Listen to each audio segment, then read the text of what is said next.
पियुष पांडेंचं ना जेव्हा त्यांना एक इंटरनॅशनल अवॉर्ड मिळालेलं तर त्यांचं इंट्रोडक्शन असं केलं गेलं होतं की please welcome a man who has vanish one disease with the power of advertising.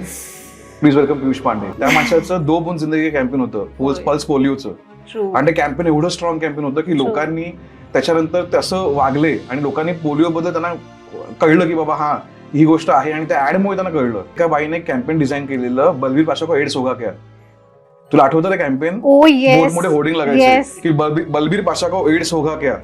And with that power of advertising लोकांना झालं की हा बलबीर पाशा कोण आहे. म्हणजे लोकांना ऍक्च्युअली एड्स बद्दल त्यांना बोलायचं होतं. ओके पण लोक एड्स बद्दल एकमेकांशी अशी खुलेआम बोलू शकत नव्हते कारण त्याच्यामध्ये सेक्स इन्व्हॉल्व आहे आणि आपल्याकडे तो टॅबू सब्जेक्ट व्हायचा त्या आधीपर्यंत किंवा असं कसं बोलणार की ह्याच्यामुळे एड्स होतो.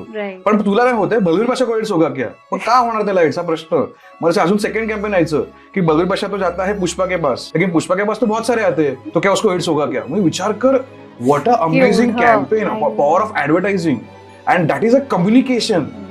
आणि हे कम्युनिकेशन डिझाईन आहे ते शिकवलं गेलंय की कसं design who's a target audience. आता उठसूट लोक कॅमेरा घेऊन बाहेर पडतायत आणि लोक वाटतं की मला वाटतं म्हणून मी करते पण हे कोणाला तरी बघायचंय.